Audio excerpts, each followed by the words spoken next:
Hello, everybody. What I want to talk about today is the physical pendulum. And Julia Sumner Miller stole a bit of my thunder about this, but how can you not love the guy? So, to solve the physical pendulum, we're not going to do anything that we already haven't done. So, the solution path itself, however, just like a simple pendulum, begins by summing the torques about a common axis, moment of inertia, and then d theta dt second derivative.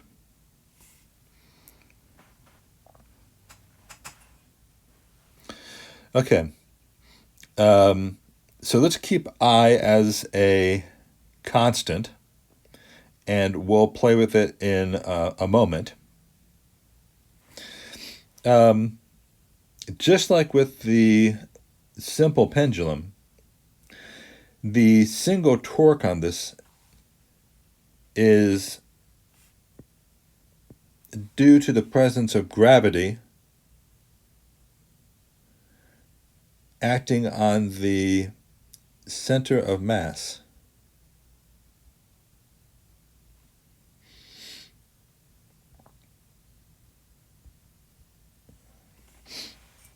And we saw earlier that breaks down to a sine.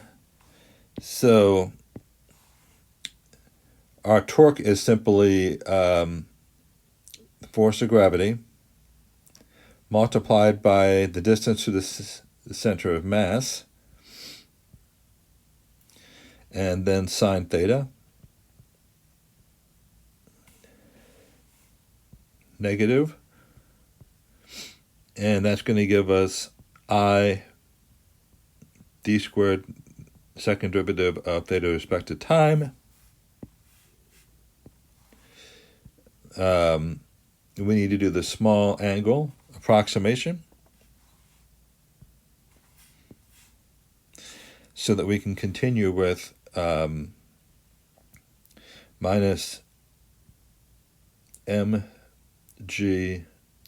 for the center of mass is equal, theta is equal to I d theta squared over dt.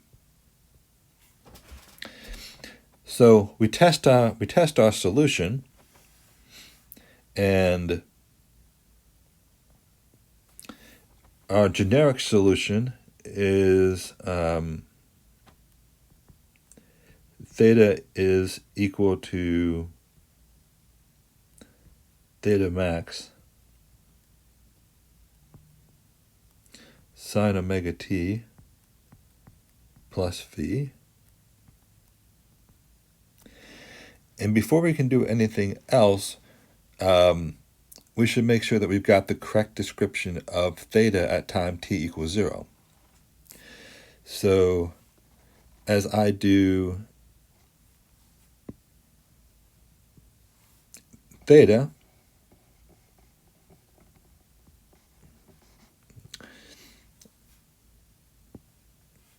at the beginning, so t is equal to 0. Back to our diagram.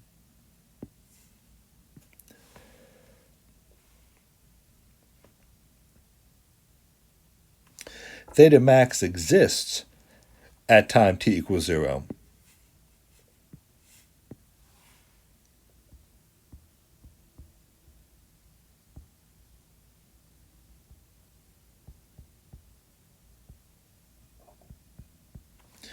Okay. So this is going to be a case where we're going to see how this phase thing works. So theta max, sine omega, put the 0 in, have the phase angle in place, and then we'll notice pretty quickly that theta time t equals 0 as I just wrote in yellow, is theta max. And that's going to have a theta max over here. The sine of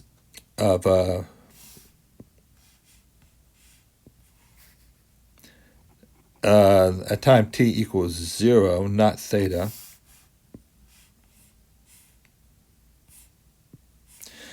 This gets us, God,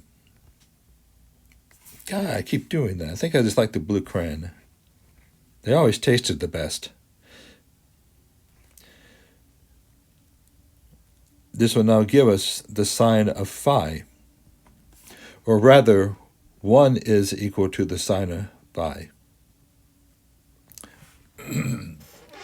So now you have to ask yourself, when does sine equal 1? Got the answer? So sine equals 1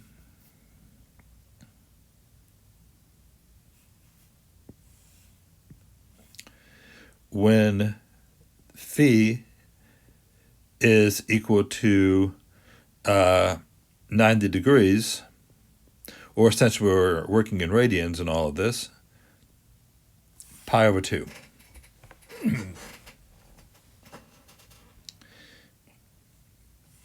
There's a trigonometric identity which says if you have sine of x plus pi over 2, what you really have is cosine of x. So I'm going to plug into our equation cosine instead of sine. And you notice the cosine function has a much better relationship because at time t equals 0, the cosine function at 0 is 1. So it's just theta max is theta max, as you would expect.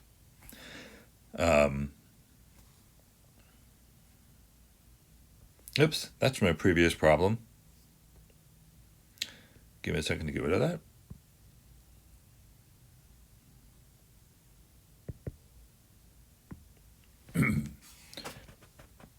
Okay, so where were we were plugging in the value of theta as a function of time. So it's minus mgr. Theta now is going to equal theta max as a function of time, which is going to be now cosine of omega t. We don't have to worry about the phase anymore because the phase is already determined for us by the time t equals 0 condition for theta.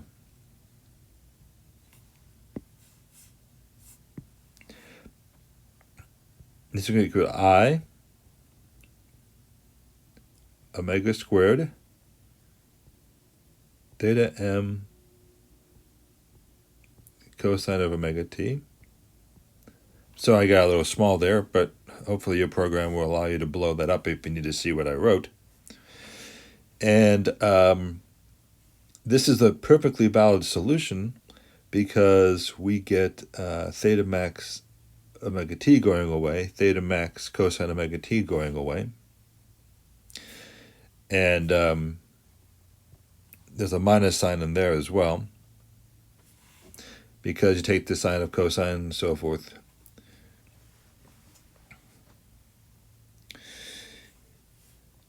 Don't forget, if you have questions about these videos, you can ask questions like, what do you mean by so forth? So I'll work out the derivatives for position, velocity, and acceleration in cosine once we're through with this solution. So this leaves us with omega squared is mgr over I.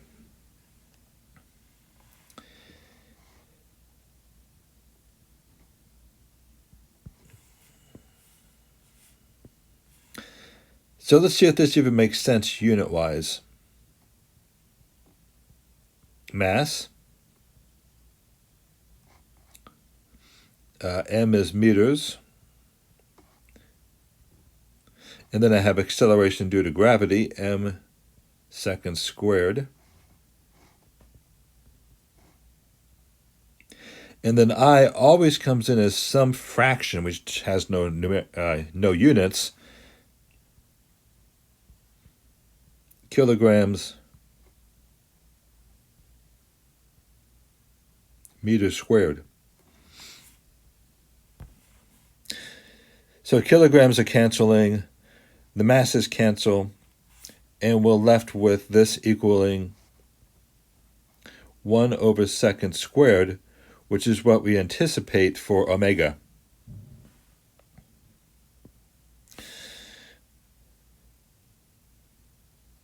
So let's take this one last step and say that the period now is equal to 2 pi over omega, which now is just 2 pi times the square root of I over mgr. So that's the generic solution for a physical pendulum. But I drew a hoop. So why don't we use this in an example?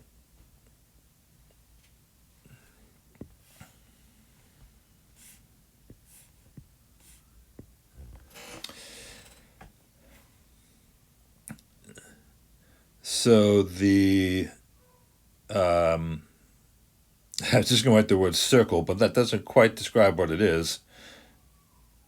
It's an actual object. So let's call it a hoop. Let's give it a mass of 200 kilograms and a radius of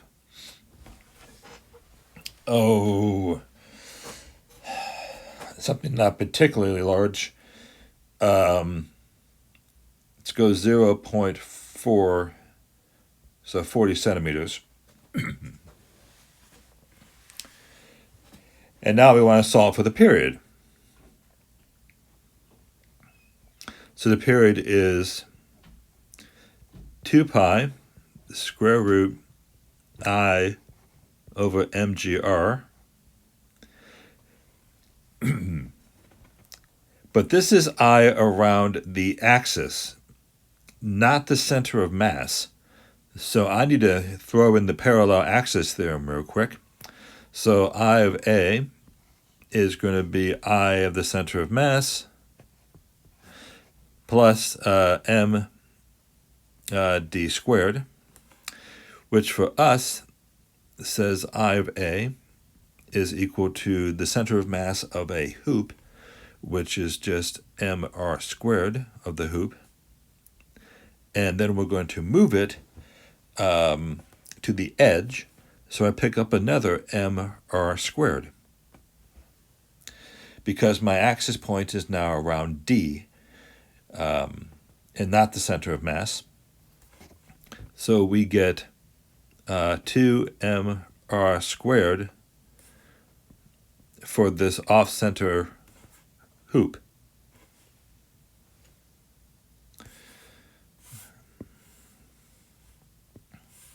So for our specific example, the period is equal to 2 pi. I is going to be 2m r squared divided by mgr.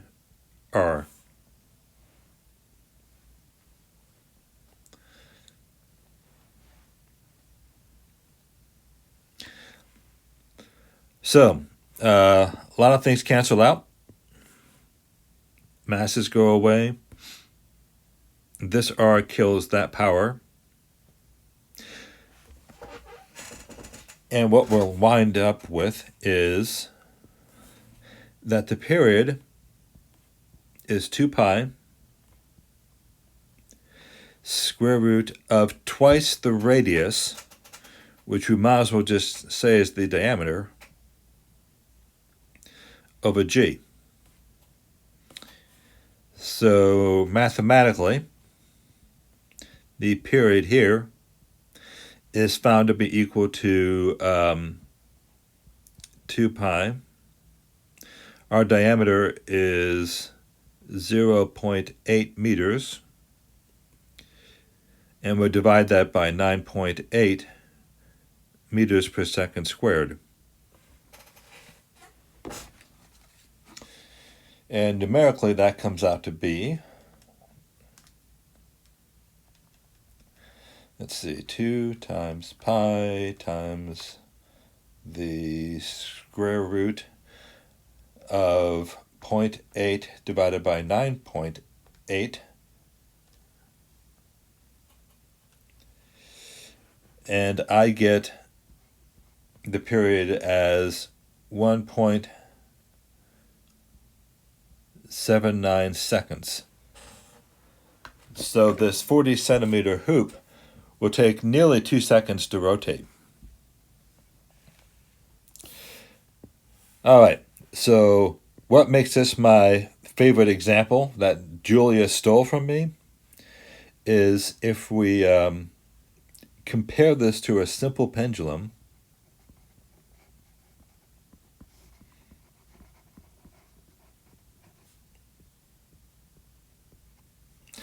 We compare it to a simple pendulum, which has a period of 2 pi L over G. If I let L equal the diameter, that means I have exactly the same period. And most importantly, that means that a ring mounted from its edge as it swings back and forth has exactly the same period as our simple pendulum.